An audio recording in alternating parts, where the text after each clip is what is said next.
Hello everyone, welcome to true I S and P C S. तो दोस्तों, हम आगे बात करते हैं कि किस तरीके से जो नॉन टैक्स रेवेन्यूज़ होते हैं वो डिस्ट्रीब्यूट होते हैं सेंट्रल गवर्नमेंट में और स्टेट गवर्नमेंट के बीच में। प्रीवियस लेक्चर तक हम लोग इस टॉपिक को बहुत ज़्यादा कॉम्प्रिहेंसिव तरीके से कर चुके हैं कि टैक्स रेवेन्यू जो हैं वो कैसे डिवाइड होते हैं, वो कैसे डिस्ट्रीब्यूट होते हैं केंद्र सरकार और राज्य की सरकार के बीच में। हमने इसके लिए पढ़ा था, राइटर ने हमें बताया था दो चीज़ों का बेस लाई करता है इसके पीछे कि किस प्रकार से टैक्स रेवेन्यू डिस्ट्रीब्यूट होंगे, डिवाइड होंगे केंद्र सरकार राज्य सरकार के बीच में। और वो था 88th अमेंडमेंट एक्ट साल 2000 का और 101st अमेंडमेंट एक्ट जिसको हम लोग जीएसटी कहते हैं साल 2016 का। ठीक है, इस लेक्चर में हम लोग नॉन टैक्स रेवेन्यू के डिस्ट्रीब्यूशन के ऊपर बात करेंगे। तो नॉन टैक्स रेवेन्यूज छोटा सा टॉपिक है। सबसे पहले एक पर्सपेक्टिव है सेंटर का, एक है स्टेट्स का। अगर किसी भी तरीके का पैसा केंद्र की सरकार कलेक्ट करती है फ्रॉम नॉन टैक्स रेवेन्यूज, तो वो क्या क्या होते हैं, यानी कि उसके मेजर सोर्सेज क्या क्या हैं। उसके मेजर सोर्सेज क्या क्या है? नंबर 1, पोस्ट और telegraph. Second, railways. Third, banking. Fourth, broadcasting.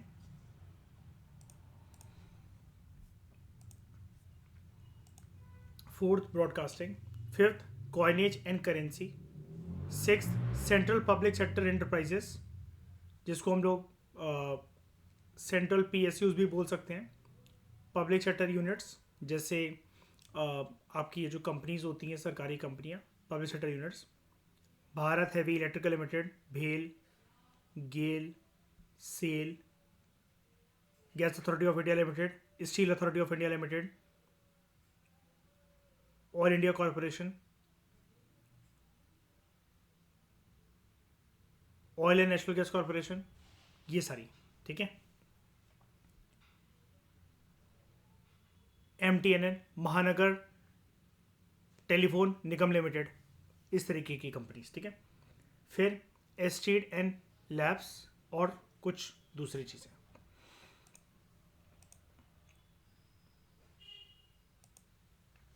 उसके बाद जो भी पैसा राज्य की सरकार जो कलेक्ट करती है, उनके मेजर सोर्सेज क्या क्या होते हैं। और याद रखना, अगेन हम लोग यहाँ पर पढ़ रहे हैं नॉन टैक्स रेवेन्यू को। ठीक है, तो उसके कंटेक्स्ट में आता है एक, इरिगेशन से आया हुआ पैसा, forest, fisheries, state public sector enterprises, राज्यों के भी होते हैं public sector enterprises, estate and labs and others.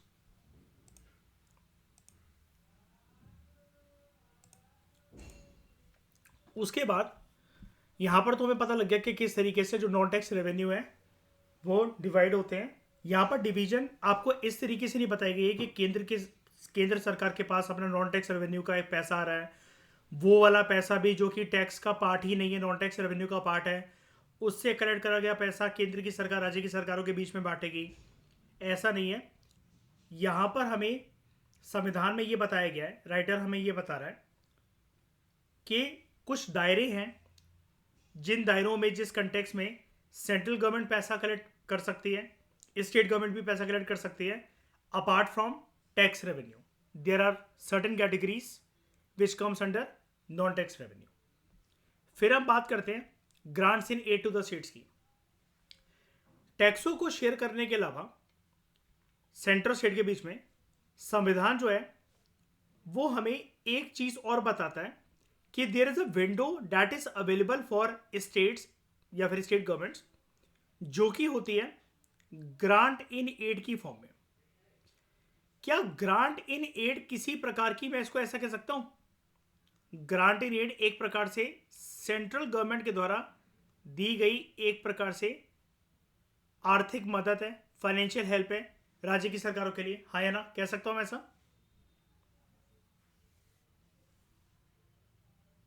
क्या मैं इसको श्रेया शाइनी लोन कह सकता हूं?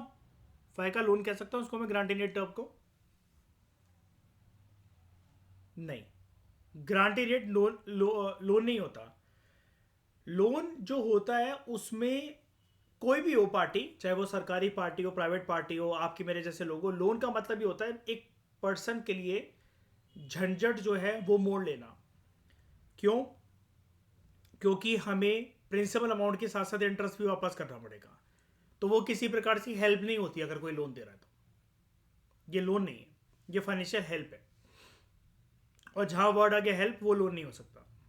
तो कॉन्स्टिट्यूशन जो है वो ग्रांट इन एड का प्रावधान भी हमें बताता है कि कैसे केंद्र सरकार राज्य की सरकारों की मदद करेगी अपने सेंट्रल रिसोर्सेज की तिजोरी से। दो तरह के ग्रांट्स इन एड होते हैं। एक होता है स्टैट्यूटरी ग्रांट्स, दूसरे होते हैं डिस्क्रिशनरी ग्रांट्स। सबसे पहले मुझे इन शब्दों के आप लोग मतलब बताओ। अगर यहां पर वर्ड आ रखा है स्टैट्यूटरी ग्रांट्स, हालांकि देखो ये दोनों तरह के ग्रांट संविधान ही मेंशन कर रहा है, लेकिन स्टैट्यूटरी ग्रांट्स कौन से होंगे? क्या ये केंद्र सरकार को, राज्य की सरकारों को जरूरत के टाइम पर देने ही पड़ेंगे क्या? हाँ या ना? मैं कह रहा हूं देना ही पड़ेगा क्या? ये हेल्प करनी ही पड़ेगी, अनिवार्य है, नेसेसरी है? बताओ। बिल्कुल। क्यों? स्टैट्यूटरी वर्ड में ऐसी दम क्या है? किस बात की दम है शाइनी? स्टैट्यूटरी वर्ड जो आया है वो किस वर्ड से आया है? वो आया है स्टैच्यूट वर्ड से। और स्टैच्यूट को हम लोग लॉ की लैंग्वेज में क्या कहते हैं? लॉ किसी प्रकार का एक्ट, है ना? यही होती है ना संवैधानिक लैंग्वेज इसकी, स्टैट्यूटरी की। तो एज पर द लॉ ये अनिवार्य है, ये नेसेसरी है केंद्र सरकार के लिए कि राज्य की सरकारों को आपको ग्रांट्स इन एड देना ही देना है। हम लोग यहां पर बिल्कुल भी लोन वर्ड का इस्तेमाल नहीं करेंगे, याद रखना, ठीक है? दूसरी चीज, डिस्क्रिशनरी ग्रांट। डिस्क्रिशन क्या होता है ईशा? जब भी हम बोलते हैं ये चीज डिस्क्रिशन है, क्या होता है डिस्क्रिशन? अपने मन से, अपनी मर्जी से, है ना? तो ये चीज वर्ड सुनकर क्या लग रहा है? ये डिक्शनरी मीनिंग क्या ईशा? फायका ये वाला जो ग्रांट है ये केंद्र सरकार क्या बाध्य है इसको देने के लिए, बंधी हुई है? कोई लॉ है इसके पीछे? नहीं। शैनी मेरा एक सवाल है आपसे, भले ही ये स्टैट्यूटरी ग्रांट्स क्यों ना हो, मतलब लिखा हुआ है जैसे मैंने बोल दिया उसको ये वाला अनिवार्य है, देना ही पड़ेगा, लेकिन क्या केंद्र सरकार राज्यों की सरकार ने जब भी मुंह उठाकर ऐसा पैसा मांगा तो कभी भी दे देगी क्या, अगर स्टैट्यूटरी ग्रांट है तो? नहीं। और क्या हर राज्य को पड़ जाएगा क्या? नहीं, जरूरतमंद राज्य को पड़ेगा। ठीक है? तो सबसे पहले कैटेगरी की बात करते हैं स्टैट्यूटरी ग्रांट्स। स्टैट्यूटरी ग्रांट्स के लिए श्रेया आर्टिकल है आर्टिकल 275। ये एम्पावर करता है पार्लियामेंट को। आर्टिकल 275 श्रेया पार्लियामेंट को कहता है शैनी के पार्लियामेंट को जो है ग्रांट देना पड़ेगा स्टेट्स को। क्यों देना पड़ेगा?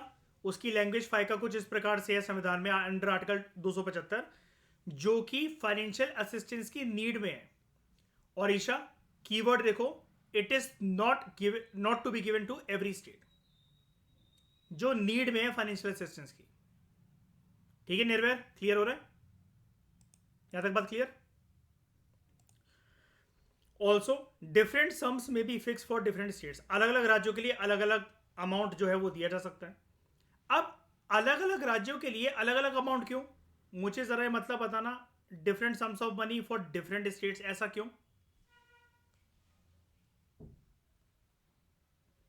कौन कौन से पैरामीटर हो सकते हैं जो कि अलग अलग स्टेट्स को अलग अलग पैसा उनको मिलेगा, इस बात को सुनिश्चित कर देंगे? नंबर 1 क्या मैं ऐसा ले लूं? डेवलपमेंट।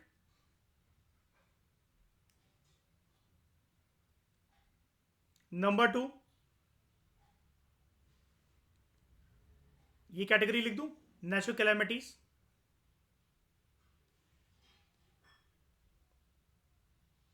नंबर 3 एक कैटेगरी और लिखता हूं,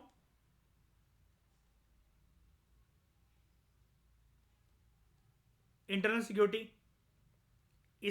इसी से डिराइव हुआ नंबर 4 पॉइंट,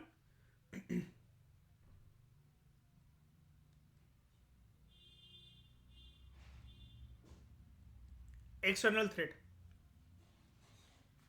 फायका, मैं आपको दो स्टेट्स यहां पर मेंशन कर रहा हूं, मुझे बताना कि अगर आप सेंट्रल गवर्नमेंट का पार्ट हो और आपको अगर दो स्टेट्स के बीच में ये डिसीजन लेना है, एक रैशनल तरीके से डिसीजन लेना है, लॉजिकल तरीके से, कि किसको कितनी फाइनेंशियल असिस्टेंस मिलेगी, तो सबसे पहले मैं स्टेट्स लिखता हूं आपके सामने, फिर आप मुझे बताना फाइनेंशियल असिस्टेंस दोनों की सेम होगी, अलग होगी, किसकी ज्यादा होगी, किसकी कम होगी, और रीजन क्या होगा उसका।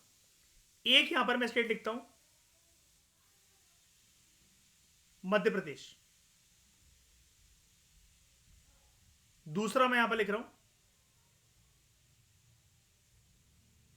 नागालैंड। बताओ भाई का, नागालैंड में क्यों ऐसा ऐसा क्या लगता है आपको नागालैंड में कि उसको फाइनेंशियल असिस्टेंस ज़्यादा मिलनी चाहिए? अंडर डेवलपमेंट तो मध्य प्रदेश में भी है, रोडें अच्छी नहीं बन रखी हैं, इलिटरेसी तो वहाँ पर भी है।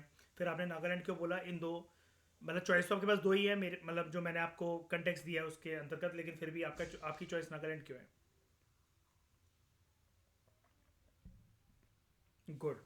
एक तो यहाँ पर क्या है, कंसर्न है हमारा with respect to tribal people. और मैं एक एग्जांपल दे रहा हूँ ताकि आप समझ सको, अगर आप जैसे केंद्र सरकार के पर्सपेक्टिव से इस चीज़ को समझ सको। और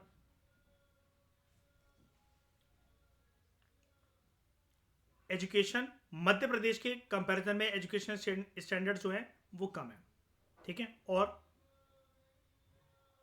एजुकेशन एक पैरामीटर हो गया। अल्टीमेटली मैं लिख दूं फायका शैनी, डेवलपमेंट भी कम है as compare to Madhya Pradesh overall. ऊपर से यहां पर अक्सर एक डिमांड चलती रहती है ग्रेटर नागालैंड की, यानी कि ये सेसेशनिस्ट मूवमेंट का पार्ट है। अगर ऐसा है तो इंटरनल फैक्टर्स और external actors, I repeat my words, internal actors in Nagaland and external factors, वो प्रभावित कर सकते हैं नागालैंड को with respect to internal as well as external threats to security, ठीक है। अगर हम कंपैरिजन करें मध्य प्रदेश और नागालैंड का, तो ये सारे फैक्टर्स मध्य प्रदेश में एब्सेंट है, हाँ या ना? लेकिन निर्वैर, क्या आप अपने आंसर से मुझे ये कहना चाह रहे हो क्या कि मध्य प्रदेश में ट्राइबल ग्रुप्स होते ही नहीं है एक भी?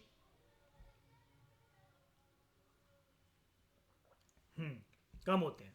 जबकि नॉर्थ ईस्टर्न स्टेट जो सारी की सारी जो नॉर्थ ईस्टर्न स्टेट्स हैं उनकी पहचान क्या है, वो कैसी स्टेट्स हैं? मेजोरिटी ऑफ द पॉपुलेशन क्या है? जनरल पॉपुलेशन है, ट्राइबल पॉपुलेशन है ना। पूरा नॉर्थ ईस्ट कैसा है, किससे बना हुआ है? Tribal population. समझ में आ गया फायका? These sums are charged on the consolidated fund of India every year. शायनी, हमने इस वाली तिजोरी का इस्तेमाल क्यों करा कंसोलिडेटेड फंड ऑफ इंडिया का, सीएफआई का? बिकॉज ये वाला पैसा कौन दे रहा है? सेंटर दे रही है, पार्लियामेंट दे रहा है। तो apart from this general provision क्यों बोला जा रहा है इसे? क्या ऐसी मदद, ऐसी फाइनेंशियल मदद, आर्थिक मदद हर एक राज्य को मिलेगी क्या? जिस राज्य को मिल भी रही है उसको हर टाइम पे मिलेगी क्या? या फिर according to context and situation only? Context and situation, right. तो apart from this general provision, constitution जो है वो ये भी प्रिस्क्राइब करता है, वो ये भी प्रोवाइड करता है फॉर स्पेसिफिक ग्रांट्स। एक तो हो गया जनरल ग्रांट्स, कब? कीवर्ड मैंने यहां पर आपके सामने मार्क करा, नीड, जब जरूरत हो तब। एक होते हैं स्पेसिफिक ग्रांट। अब स्पेसिफिक ग्रांट को आप ऐसा भी बोल सकते हो, अगर आप लिखना चाहो तो इसमें कोई दिक्कत वाली बात नहीं है। स्पेसिफिक ग्रांट को आप ऐसा भी बोल सकते हो, टू एड्रेस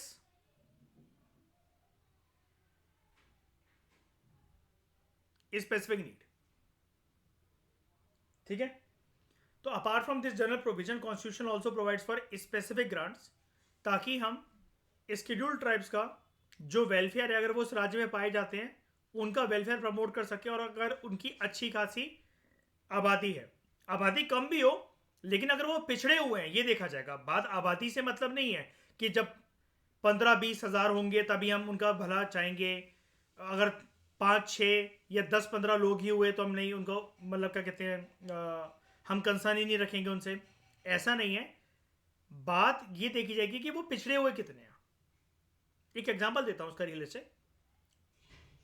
आपके कोचिंग इंस्टीट्यूट में, आपके कॉलेज में, आपके जहां पर आप काम करते हो, उस ऑफिस वर्क में, क्या कभी आपके साथ पढ़ने वाले बच्चे, काम करने वाले बंदे बंदियां एसटी थे?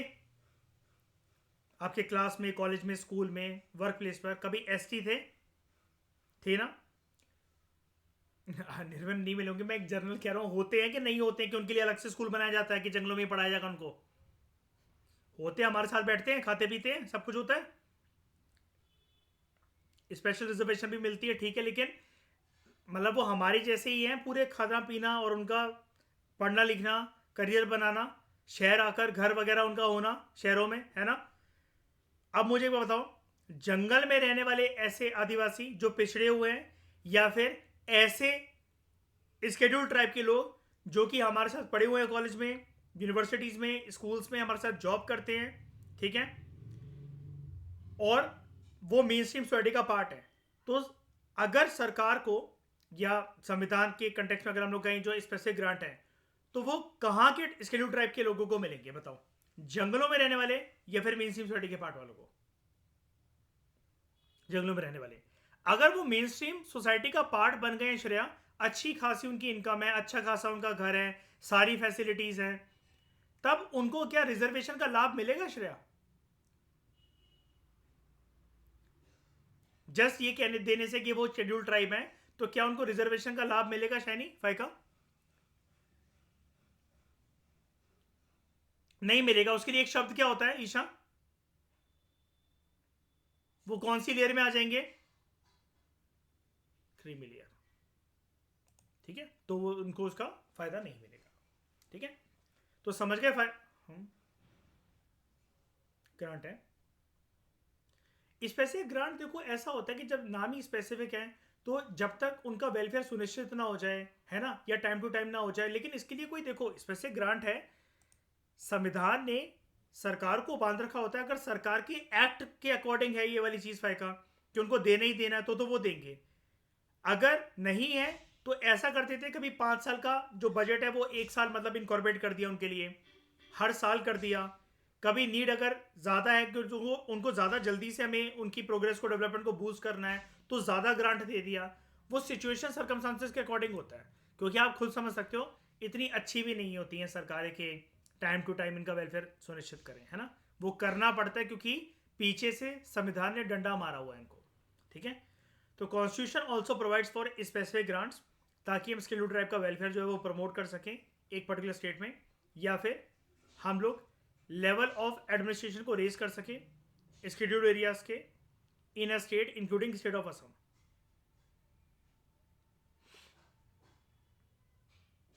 ठीक है, असम भी इसके अंदर इंक्लूडेड है।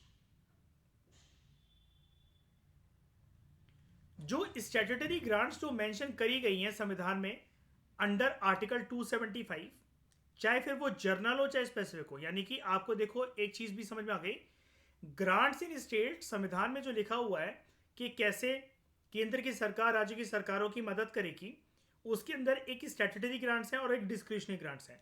डिस्क्रिशनरी हमारी जो होगी कैटेगरी अभी 2 हो जाएगी, अभी हम इसको डिस्कस करते हैं जल्दी 1-2 मिनट में। लेकिन जो स्टैट्यूटरी ग्रांट्स हैं वो अगेन आप समझ जाओ कि 2 तरीके की होती हैं, एक जर्नल और एक स्पेसिफिक।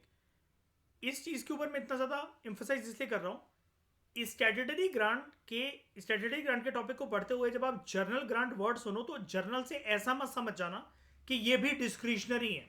जब बात ही स्टैट्यूटरी है, यानी कि संविधान के किसी आर्टिकल के थ्रू, कॉन्स्टिट्यूशन के किसी दबाव के थ्रू केंद्र सरकार, पार्लियामेंट को उसके ऊपर काम करना पड़ेगा, लॉ बनाना पड़ेगा, एक्ट लेकर आना पड़ेगा, कोई रूल्स या रेगुलेशंस तो डेफिनेटली बनानी ही पड़ेगी, ठीक है। जर्नल वो वाली होती है जब कोई समस्या आ गई है किसी राज्य में तो केंद्र सरकार मदद करेगी, लोन मदद नहीं होता, लोन नहीं मिलेगा, यहां पर ग्रांट मिलेगा। वो पैसा जो आपको मिल गया वो उसको आपको वापस नहीं देना है केंद्र सरकार को, किसी भी हालत में। केंद्र सरकार आपसे कितना भी रूठ जाए, आपकी वहां पर ऑपोजिशन सरकार हो जो कि केंद्र सरकार से मैच ना करती हो, कोई और पार्टी हो, कुछ फर्क नहीं पड़ता। अगर आप उस कैटेगरी कैटेगरी नहीं, सॉरी, कंडीशन के अंदर अगर आप फिट होते हो या फिर अगर वो सिचुएशन आ पड़ी अगर आपके राज्य में, तो आपको मिलके ही रहेगा। इसके अलावा with in statutory grants with in article 275 होते हैं specific grants. Specific grants specific मुद्दों के लिए दिए जाते हैं, जैसे स्केड्यूल्ड ट्राइब के वेलफेयर के लिए, स्केड्यूल्ड एरियाज के वेलफेयर के लिए, उनकी अच्छी एडमिनिस्ट्रेशन के लिए। तो ठीक है, तो statutory grants under article 275 they are given to states on the recommendation of finance commission. ये एक प्रीलिम्स बेस्ड क्वेश्चन बन सकता है कि ये जो ग्रांट्स जो दी जाती है ये किसके बेसिस पे दी जाती है। रॉ फॉर्म में आप अभी तो जान गए हो कि संविधान के दबाव के चलते दी जाती है, लिखा हुआ है ना, constitution also provides for specific grants को करते आर्टिकल 275 के अंतर्गत दी जाती है, वो ठीक है। लेकिन अब हमें नापना तोलना भी तो है, कितना मिलेगा, कब कब मिलेगा, फिक्स मिलेगा कि नहीं मिलेगा, कब तक मिलता रहेगा, ये सारी बातें, इन सारी बातों के ऊपर रिकमेंडेशन देने का काम फाइनेंस कमीशन का होता है। ये वाली बात याद रखना। कल को ऐसा आ सकता है कि रिकमेंडेशन जो है वो प्रेसिडेंट देते हैं, पार्लियामेंट देता है। प्रेशर कभी कभार एग्जाम में इतना होता है कि अगर उसने एक नॉनसेंस ही लाइन लिख दी कि रिकमेंडेशन कॉन्स्टिट्यूशन देता है, तब भी आपको लगेगा हाँ हमने इसको कॉन्स्टिट्यूशन के कंटेक्स्ट में सुना था। ऐसा मत करना खिलवाड़ अपने साथ, ठीक है। फिर हम बात करते हैं डिस्क्रिशनरी ग्रांट्स की। जो स्टैट्यूटरी ग्रांट्स थी उनके लिए आर्टिकल था 275, डिस्क्रिशनरी ग्रांट्स के लिए आर्टिकल है 282। आर्टिकल 282 एम्पावर करता है केंद्र सरकार को और राज्य की सरकारों को, दोनों को, to make any grants for any public purpose even if it is not within their respective legislative competence. संविधान के आर्टिकल 282 ने एम्पावर कर रखा है केंद्र सरकार को भी और राज्य की सरकारों को भी। अब देखना, यहां पर आप ऐसा मत समझ जाना कि केंद्र सरकार के ऊपर ही प्रेशर है कि ये डिस्क्रिशनरी ग्रांट्स केंद्र सरकार को ही बांट रहे हैं स्टेट्स को। यहां पर मीनिंग इसका अलग है।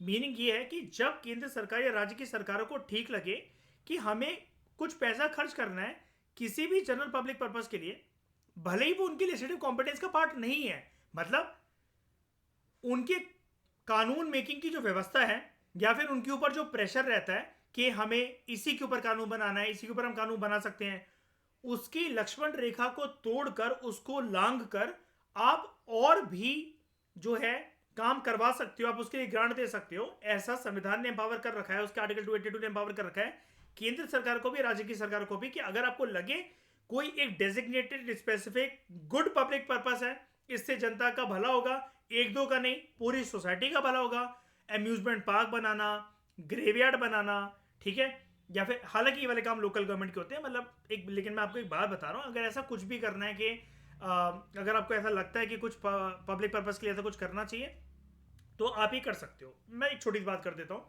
इसका रियलिस्टिक एग्जांपल आपको दे देता हूँ। अगर कल को दिल्ली की सरकार ये बोले, दिल्ली में ना डीटीसी बसेस चलती हैं, दिल्ली ट्रांसपोर्ट कम्युनिकेशन, डीटीसी, तो अगर कल को दिल्ली की सरकार ये बोले या फिर केंद्र की सरकार दिल्ली की सरकार मिलकर आपसी समझौता करें, मतलब वो करके कि आधा पैसा तुम लगाओ आधा हम लगाते हैं, 60-40 के रेशियो में, जो भी डिसाइड हो, लेकिन उनके दिमाग में ये आया कि हम क्यों ना बसेस में एक स्पेशल रैम्प्स बनवाएं कि बस जब भी उतरे, जैसे यूरोपियन कंट्रीज के अंदर होता है, वहां पर लोगों को हाथ से ना रोकना पड़े। सबसे पहले तो एक स्टॉप हो जिसके अंदर एक बटन हो, वो बटन अगर कोई दबाए तो ड्राइवर अपने आप समझ जाए कि मुझे रोकना है, कि कोई बस में चढ़ना चाहता है। ऊपर से जो विकलांग लोग हैं उनको पहले उतरने दिया जाए, उसके लिए जो सीढ़ी है, एक लैडर है, एक रैंप है, वो खोले सबसे पहले, जैसा कि अगेन यूरोपियन कंट्रीज में और अमेरिका में होता है, ठीक है। अगर कल को ये एक मुझे पहले एक बात बताओ, जो मैंने दो बातें कही आपसे, एक तो वो बटन दबाने वाला और एक रैंप खोलने वाला, ये गुड पब्लिक पर्पस है कि नहीं है?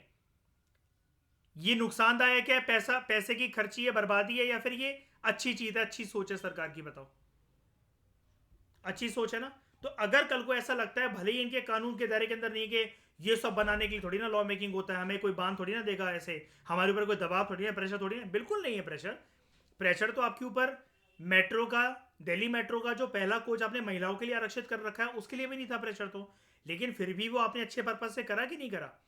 ये सारी बातें, इसके लिए ग्रांट देना, ठीक है, ये सब जो चीजें होती हैं वो होती है डिस्क्रिशनरी ग्रांट्स के अंदर। अब जैसे आपको पता है दिल्ली में जो डीटीसीज हैं जो चलती हैं, ये बसेस सारी बसेस महिलाओं के लिए फ्री हैं, सारी बसेस। पता है, जानते हो आप लोग ये वाली बात? बस आपको टिकट लेकर बैठना होता है, अदरवाइज आपके ऊपर फाइन लगेगा। मतलब अब आप कहोगे सर आप कह रहे हो अभी फ्री है, टिकट लेके बैठना है। कहने का मतलब ये टिकट के कोई पैसे नहीं है, कंडक्टर पीछे बैठा होगा, उससे टिकट ले लो, अपनी पर्ची ले लो। चेक करने वाले अगर आ गए तो फिर आपका लॉल हो जाएगा, आपको पैसे फिर देने पड़ेंगे कि आप फ्री में तो बैठो, लेकिन आपको ये किसने कहा था कि बिना टिकट के आप बैठे हो। ये वाली बात याद रखना अगर आप में से कोई दिल्ली में बसेस में घूम रहा है कि हमें तो उन्होंने लेक्चर में बताया था कि बसेस जो है वो तो फ्री हैं, हम ऐसे ही बैठ गए। टिकट जरूर ले लेना। Under this provision centre makes grant to the states. आगे ना वही वाली बात, केंद्र सरकार राज्य की सरकारों को पैसा देती है ये काम करने के लिए जर्नली अंडर दिस प्रोविजन। कभी अगर बहुत बड़ा पब्लिक पर्पस हो तो दोनों मिलकर भी आपसी सहमति से पैसा खर्च कर सकते हैं, 50-50 रेशियो में, 60-40 रेशियो में, 80-20 रेशियो में, जैसा भी डिसाइड हो। लेकिन generally majority of the time central government ही आपको पैसे देते दिखेगी राज्य की सरकारों को, और राज्य की सरकारों से वो वापस नहीं लिए जाएंगे क्योंकि ये ग्रांट है ना कि लोन है। ये जो ग्रांट्स हैं इनको हम लोग डिस्क्रिशनरी ग्रांट कहते हैं। क्यों कहते हैं? मान लो एक बार के लिए कि चलो ये पूरा पैसा केंद्र सरकार को ही देना है, एक्सेप्टेड, मान लिया। लेकिन केंद्र सरकार राज्य की सरकारों को ऐसे पब्लिक पर्पस के लिए पैसा देने के लिए क्या बाध्य है, क्या बंधी हुई है? देना ही पड़ेगा? नहीं। ठीक है। Reason being that centre is under no obligation to give these grants and the matter lies within its discretion. और डिस्क्रिशन क्या होता है? अपनी मनमर्जी। मनमर्जी होती है, फिर कोई प्रेशर होता है। डिस्क्रिशन वर्ड का मतलब मनमर्जी, तो ये वाला काम मनमर्जी से ही होगा केंद्र सरकार की। ये जो ग्रांट्स होते हैं they have twofold purpose. ये जो ग्रांट्स होते हैं डिस्क्रिशनरी ग्रांट्स, इनके दो पर्पस होते हैं जनरली। अब वो क्या? To help the state financially, कि वो अपने प्लान टारगेट को फुलफिल कर सके। अब मैं आपको एक बात बता देता हूं,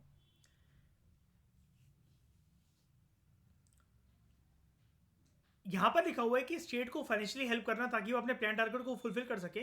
ये वाली लाइन, इसमें कोई बुराई नहीं है इस लाइन में, लेकिन फिर भी एक चीज को हम थोड़ा सा करेक्ट करते हैं समझने के लिए। बस लिखो आप ऐसे ही, कोई बुराई नहीं है, आपके मार्क्स कोई नहीं कटने वाले, लेकिन मैं फिर भी आपको एक करेक्शन बताता हूं। यहां पर लक्ष्मीकांत ने फ्लो में इस चीज को अपडेट नहीं करा, ठीक है, अपने पुराने ही टेक्स्ट से नकल कर ली। अगर हम बात करें हमारे देश में 2017 तक आखिरी 5 ईयर प्लान चला, उस 5 ईयर प्लान का नाम मतलब नंबर कौन सा था? लास्ट कौन सा था? 12th 5 year plan. 2017 में आके वो खत्म हो गया। कब से चला था? 2012 से।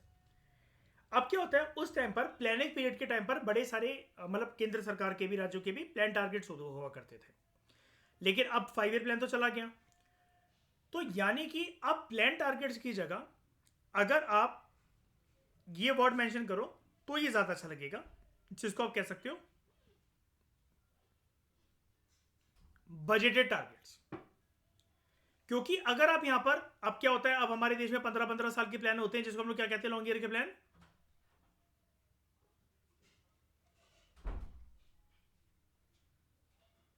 Perspective plans. उस 15 साल के अंदर मतलब मोदी सरकार ने क्या करा था, मोदी सरकार ने क्या मतलब नीति आयोग ने क्या करा था, ये है 15 साल का प्लान। इसके अंदर ही समा जाएंगे 3 साल के प्लान भी, 5 साल के प्लान भी, और 7 साल के प्लान भी। और देखा जाएगा इकोनॉमी ने ऐसे छोटे छोटे स्टेप्स को फॉलो करते करते 15 साल में क्या अटेन करा है। ये है अब हमारा प्लान जो चलता है। लेकिन अगेन इसकी कोई ठोस नींव नहीं है। जैसे 5 ईयर प्लान जब आता था हड़कंप मच जाता था, ये टारगेट है 5 साल के अंदर अचीव ही करना है, ये इतने से लेकर इतने तक की इसकी डेट है, ये इसका इतने से इतने लेकर ईयर है, ये इसका डेडलाइन है। अब ऐसा कुछ नहीं है। हम थोड़ा सा short term vision, mid term vision, long term vision and strategic vision लेकर चलते हैं। 3 साल वाला हुआ शॉर्ट टर्म, 5 साल वाला हुआ मिड टर्म, 7 साल वाला हुआ लॉन्ग टर्म, और 15 साल ओवरऑल हुआ स्ट्रैटेजिक टर्म। तो बजटेड टारगेट को फुलफिल करने के लिए अब स्टेट्स को मदद करी जाती है। अब ऐसा है, मतलब मदद पूरी करी जाएगी, कोई दिक्कत नहीं है। मैं बस यहां पर आपको एक टर्म करेक्ट करके दे रहा था कि 2017 में जब ये अपडेट हुआ होगा, ये वाली चीज जो लॉजिकली हमें बजटेड टारगेट लिखना चाहिए, प्लान टारगेट प्लानिंग कमीशन के टाइम पर 5 ईयर प्लान जब चलते थे तब ये टर्म्स यूज होती थी हमारे इकोनॉमिक्स के सिलेबस में, हमारी इको की किताबों में और पॉलिटी की किताबों में और अखबारों में। अब हम इसको प्लान टारगेट्स नहीं बोलते हैं, हम इसको बजटेड टारगेट बोलते हैं, क्योंकि एनुअल टारगेट्स होते हैं मेरे, या और पर्सपेक्टिव टारगेट इसलिए नहीं क्योंकि अब राज्य की सरकार ये नहीं बोल सकती है कि हम ये सोच रहे हैं लंबे समय के अंदर 5 साल 7 साल 3 साल के अंदर कि हमें ऐसा लाना चाहिए, फिर केंद्र सरकार आनाकानी करेगी पैसे देने में। वो ज़्यादा लंबा भी नहीं होना चाहिए। फिजिकल फेडरलिज्म का एक रूल होता है किसी भी कंट्री में कि अगर केंद्र सरकार अपना पैसा बांटने के लिए रेडी हो गई राज्य सरकारों के साथ, तो टारगेट या वो विजन है वो बहुत लंबे समय का नहीं होना चाहिए। क्यों? उसके पीछे एक रीजन होता है, अगर आप लॉजिकली इसको समझो। केंद्र सरकार विल बी डिसइंटरेस्टेड ना। क्यों? अरे कल को अगर हम नहीं आए सत्ता में, अगर हम कोलिजन पार्टी बनाकर बैठे हुए हैं, मतलब कोलिजन गवर्नमेंट अगर बनाकर बैठे हुए हैं, तो हमें क्या लेना देना आज इससे पैसा खर्च करके। वहां कहीं ना कहीं थोड़ा सा ना एक मीन वैल्यू आ जाती है कि मीन वैल्यू मतलब अपना अपना सोचना, मतलब वो करके कि हमें क्या लेना देना पैसा खर्च करके, इससे बढ़िया तो इतने पैसों का घोटाला कर मारो। तो स्टेट्स की हेल्प करना financially to fulfil plan targets and to give some leverage to the centre कि वो इन्फ्लुएंस कर सके और स्टेट एक्शन के साथ कोऑर्डिनेट कर सके नेशनल प्लान को इफेक्ट में लाने के लिए, नेशनल प्लान को इंप्लीमेंट करने के लिए।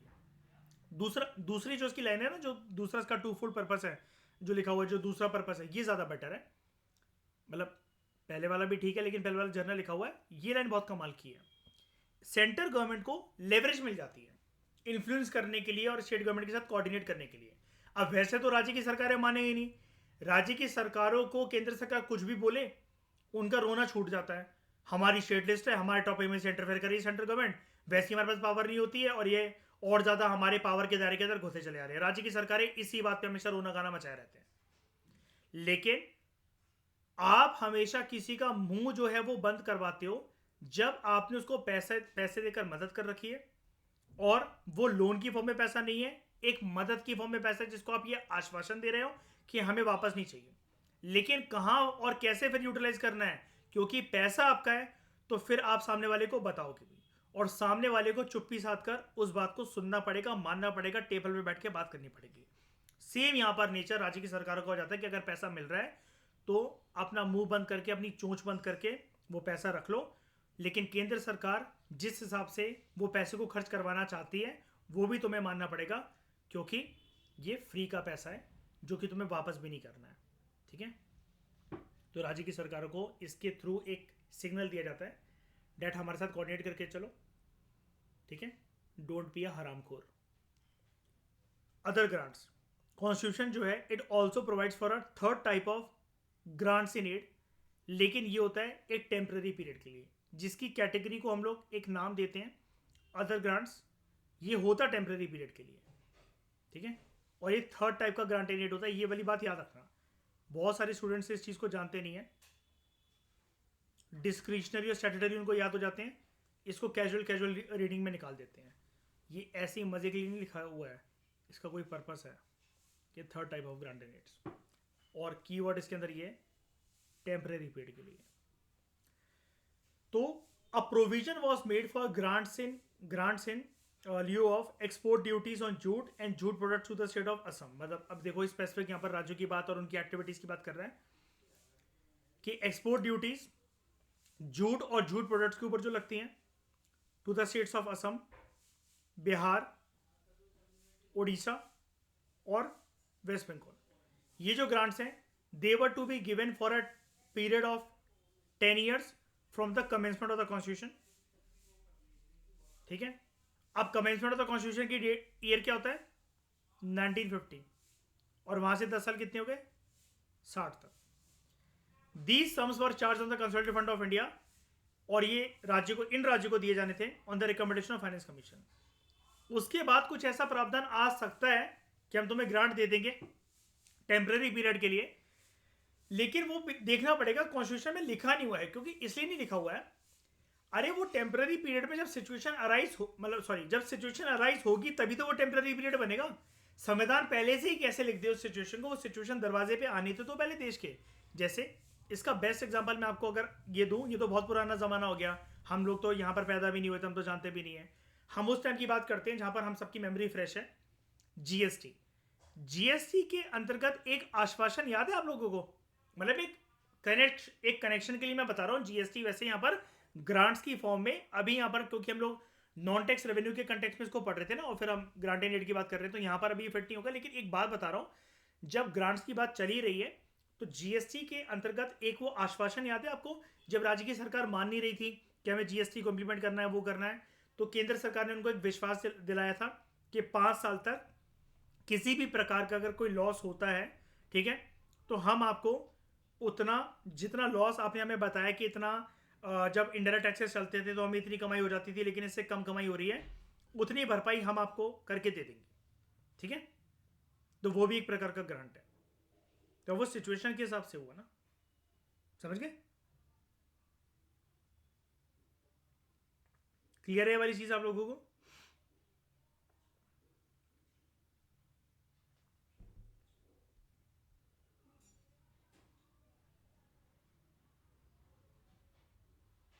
उसके बाद दोस्तों हम बात करते हैं जीएसटी काउंसिल की। Smooth and efficient administration of goods and services tax. अगर अच्छे से हमें जीएसटी रिजीम को चलाना है, इसके लिए ज़रूरी है कि हम लोग कोऑर्डिनेशन और कॉपरेशन करवाएं सेंटर और स्टेट के बीच में, जिसको हम लोग क्या कहते हैं, फिस्कल फेडरलिज्म। ठीक है, पॉलिटिकल साइंस में। तो इस तरह के कंसल्टेशन प्रोसेस को बढ़ावा देने के लिए, फैसिलिटेट करने के लिए,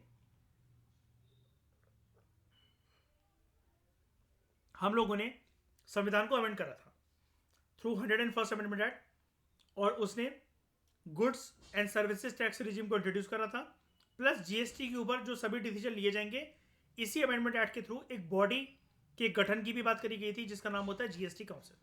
सारे डिसीजन जीएसटी से रिलेटेड, जीएसटी की टैक्स स्लैब्स 0%, 5% और 12%, 18%, जो भी कल को कितनी भी परसेंटेज चेंज होनी है, कौन कौन से आइटम्स उसके अंदर डलने हैं, कौन से एलिमेंट होने हैं, कौन कौन सी चीज़ें जीएसटी के अंतर्गत आएंगी, पेट्रोल क्या जीएसटी के अंदर आएगा कि नहीं आएगा, ये सारी चीज़ों के ऊपर डिसीजन कौन सी बॉडी लेती है? GST council. Article 279A empower करता है राष्ट्रपति को कि राष्ट्रपति जो है वो एक जीएसटी काउंसिल का गठन करें बाय एन ऑर्डर। कौन सा ऑर्डर? अब राष्ट्रपति अगर गठन कर रहे हैं इस चीज का, जीएसटी काउंसिल का, जीएसटी काउंसिल जैसी बॉडी को राष्ट्रपति अगर बना रहे हैं, इसका गठन राष्ट्रपति कर रहे हैं, तो ये ऑर्डर कैसा होगा? ऑब्वियस सी बात है, presidential order. Article 279A clause 1 ये कहता है कि प्रेसिडेंट जो है, ही और she shall within 60 days from the commencement of the constitution, मतलब कमेंसमेंट ऑफ द कॉन्स्टिट्यूशन का ये वाला एक्ट 101st अमेंडमेंट एक्ट, उसके 60 दिन के अंतर्गत, जब से ये जीएसटी का जो अमेंडमेंट एक्ट है ये जो आया 2016 का, एक ऑर्डर जारी करके वो गठन कर सकते हैं एक काउंसिल का, जिसको नाम दिया जाएगा जीएसटी काउंसिल। यानी कि इस अमेंडमेंट एक्ट में बोल दिया गया था, जो कि से रिलेटेड आर्टिकल है 279A क्लॉज 1, हमने पीछे क्लॉज 1 को देखा, ठीक है, और 279A जो है वो एम्पावर करता है प्रेसिडेंट को कि प्रेसिडेंट ही गठन करेंगे।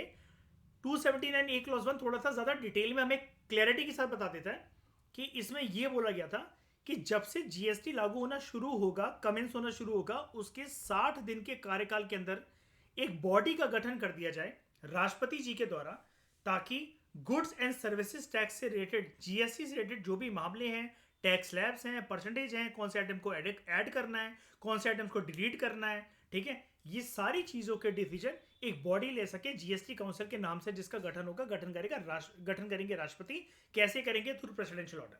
ये वाली चीज आर्टिकल 279A में, और टाइम पीरियड 60 दिन के कार्यकाल के अंदर, जब से जीएसटी की इंप्लीमेंटेशन शुरू हो जाए, 101st अमेंडमेंट एक्ट की इंप्लीमेंटेशन शुरू हो जाए, ये चीज हमें दोनों आर्टिकल्स में बता रखी है। ये मैंने आपको काफी डिटेल में बता दिया। अब आगे सुने इंपॉर्टेंट बात, ये जो जीएसटी काउंसिल है, ये एक ज्वाइंट फोरम होता है सेंटर और स्टेट का। क्या जीएसटी काउंसिल के अंदर सिर्फ केंद्र सरकार की चलती है? नहीं ना, राज्य की सरकारों को भी टेबल पर बिठाकर आपसी सलाह मशवरा करते हुए डिसीजन लिया जाता है कि नहीं लिया जाता है? हाँ है ना? हाँ है ना? तभी तो हम इसको कहते हैं जीएसटी। एक प्रकार जीएसटी जो रिजीम जब से स्टार्ट हुई है, ये 101st अमेंडमेंट है, कुल मिलाकर जो जीएसटी है ये किस चीज की निशानी है हमारे फेडरलिज्म के कंटेक्स्ट में? Physical federalism.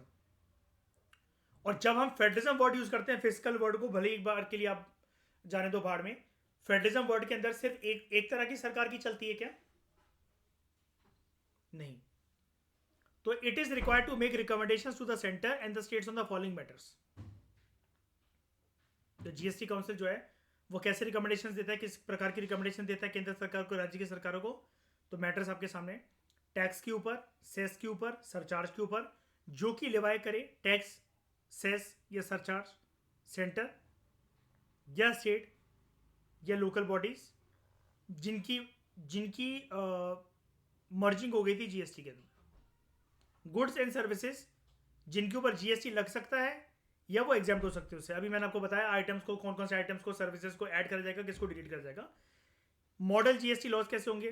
Principles of levy, apportionment of GST levied on the supplies in the course of interstate trade या commerce and the principles that govern the place of supply. मतलब वही जैसे आप जानते हो जिसको आईजीएसटी है, एसजीएसटी है, सीजीएसटी है, ये सारे। फिर threshold limit of turnover below which goods and services में बी एग्जेम्प्टेड फ्रॉम जीएसटी। मतलब कोई आइटम, गुड मतलब कोई सर्विस, टेंजिबल या इंटेंजिबल आइटम्स किस रेट तक की हो कि उनके ऊपर जीएसटी बिल्कुल ना लगे। सवाल मतलब एक ऐसा आ सकता है कि एक टॉफी के ऊपर भी जीएसटी लगेगी क्या? ठीक है, 1 रुपये की अगर टॉफी है तो मतलब एक थ्रेशोल्ड लिमिट रखना कि हाँ अगर आइटम या मतलब जो टेंजिबल आइटम है, जो इंटेंजिबल आइटम है, गुड्स या सर्विसेज है, अगर उनका प्राइस इस रेंज को अगर क्रॉस करता है तो जाकर उनके ऊपर जीएसटी जो है लागू होगा। उसके बाद rates including floor rates with in the bands of GST. इसका मतलब ये हुआ, फ्लोर रेट्स का मतलब ये हुआ कि मिनिमम इतना टैक्स तो लगेगा ही अगर वो गुड इस पर्टिकुलर स्लैब के अंदर आता है। तो मिनिमम कितना टैक्स लगेगा? अब इसके लिए हर एक गुड को हम डेजिग्नेशन जो देते हैं अलग से, इसके लिए तो फिर बहुत साल लग जाते हैं। तो हमने क्या करा, जीएसटी टैक्स की इनकम टैक्स की तरह टैक्स स्लैब्स बना दी परसेंटेजेस की, कि 0% वाले की जिनके ऊपर कोई जीएसटी नहीं लगेगा। ठीक है, 3% की स्पेशल कैटेगरी होती है, गोल्ड की, सिल्वर की, प्रीशियस ज्वेलरी की, जेम्स की, precious stones, semi precious stones, उनकी उनकी कैटेगरी होती है। और इसके अलावा 5% होता है, 12% होता है, 18% होता है, 24% होता है, ऐसे करके, और वो बदल भी सकते हैं। ठीक है, कोई भी स्पेशल रेट या फिर rates for a specified period to raise additional resources during any natural calamity और डिजास्टर। जीएसटी काउंसिल इस चीज के ऊपर भी डिसीजन ले सकता है कि अगर किसी जगह पर प्राकृतिक आपदा आई है, कुछ चीज़ों में तहस नहस हो गई है, कोई नेचुरल डिजास्टर आया है, तो सिर्फ टेम्पररी पीरियड के लिए हमें थोड़े से ज़्यादा पैसों की ज़रूरत है उस एरिया की मदद करने के लिए, वहाँ पर दोबारा से लोगों के घर बनाने के लिए, डेवलपमेंट को सुनिश्चित करने के लिए। जो उस प्राकृतिक आपदा में जो घर परिवार उजड़ गए हैं, जिनका काम धंधा छिन गया है, भगवान ना करे मतलब जिनकी लेकिन मृत्यु हो गई है, तो ऐसे घर परिवार को रिलीफ दिलाने के लिए ऑब्वियस ही बात है सरकारों को अपनी तिजोरी से थोड़ा सा ज़्यादा खर्च करना पड़ेगा। यहाँ पर मैं केंद्र सरकार सिर्फ नहीं बोल रहा हूँ, राज्य की सरकारों का भी इक्वल योगदान होता है, क्योंकि जीएसटी काउंसिल के दोनों पार्ट हैं और जीएसटी अपने आप में फिजिकल फेडरलिज्म का सबसे बड़ा सिंबल है करेंटली हमारे देश के अंदर। तो जीएसटी काउंसिल ये भी बता सकता है कि इस गुड को थोड़ा सा ज़्यादा महंगा कर दिया जाए कुछ टाइम के लिए, कि इससे जो एडिशनल पैसा आएगा हम उससे ऐसे किसी राज्य की मदद कर सकते हैं जो कि प्राकृतिक आपदा से प्रभावित है और वहाँ के जो लोग हैं उनका रोजमर्रा के जीवन में जो रोजगार है वो छिन गया है। ठीक है, क्लियर हुआ यहां तक?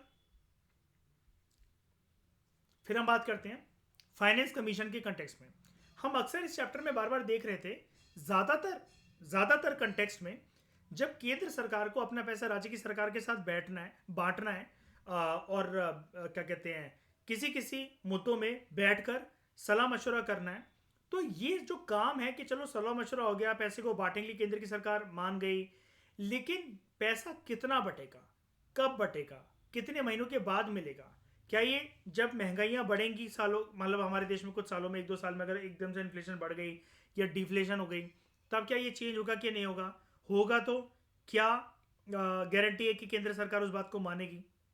ठीक है, और राज्य की सरकारें हर बात के ऊपर निर्भर न रहें केंद्र सरकार के ऊपर, वो अपने इंडिपेंडेंट सोर्सेज ऑफ फाइनेंस का भी जुगाड़ करें। ये सारा काम अक्सर इस चैप्टर में हमने देखा, जब से हमने चैप्टर को शुरुआत करा इस चैप्टर की, तो ये फाइनेंस कमीशन का काम होता है। तो फाइनेंस कमीशन के बारे में लिखा कहाँ गया है? आर्टिकल 280 जो है वो आसान भाषा में, क्रिस्टल क्लियर भाषा में बताता है हमें आर्टिकल 280 कि एक फाइनेंस कमीशन होना चाहिए, एक फाइनेंस कमीशन जैसी बॉडी होनी चाहिए as a quasi judicial body. ये राष्ट्रपति के द्वारा गठन करी जाती है हर 5 साल। इसको कौन कॉन्स्टिट्यूट करते हैं? प्रेसिडेंट ऑफ इंडिया, हर 5 साल या फिर उससे पहले भी जब उनको ठीक लगे।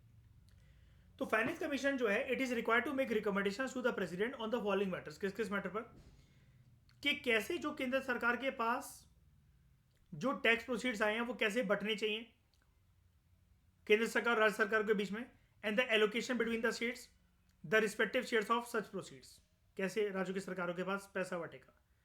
The principles which should govern the grants in aid to the state by the centre out of the consolidated fund of India, measure जो कि लिए जाने चाहिए to augment the consolidated fund of a state, कि कैसे मतलब राज्य की सरकारों की जो तिजोरियां उसको भी बढ़ाया जा सके, ताकि वो लोग भी अपना मतलब राज्य की सरकार भी अपने एडिशनल रिसोर्सेज से मदद कर सके पंचायतों की, म्यूनसिपैलिटीज की, on the base of the recommendation of the state finance commission. या फिर कोई भी दूसरा मैटर जो कि रेफर करा गया उनको राष्ट्रपति के द्वारा in the interest of sound finance. Sound finance होता है मतलब गुड फाइनेंस, फालतू की बेफिजूल के खर्चा नहीं, इंपॉर्टेंट खर्चा। अब ये जो फंक्शन है कि राज्य की सरकारों को लोकल गवर्नमेंट्स के साथ, urban local bodies, rural local bodies like municipality panchayat के साथ पैसा बांटना है, ये फंक्शन को ऐड करा गया था bye 73rd and 74th amendment act. तो आप में से कोई मुझे बताओ 73rd अमेंडमेंट एक्ट किसके लिए होता है और 74th किसके लिए होता है? 73rd किसके लिए होता है? रूरल लोकल बॉडीज के urban local bodies? Rural local bodies. और 74th urban local bodies. Example देना रूरल लोकल बॉडी का, पंचायत, और अर्बन लोकल बॉडी के एग्जाम्पल दो, म्यूनसिपैलिटी। ठीक है, municipal corporations. They have granted constitutional status on the panchayat and the municipalities respectively. 73rd ने पंचायत को, 74th ने म्यूनसिपैलिटीज को।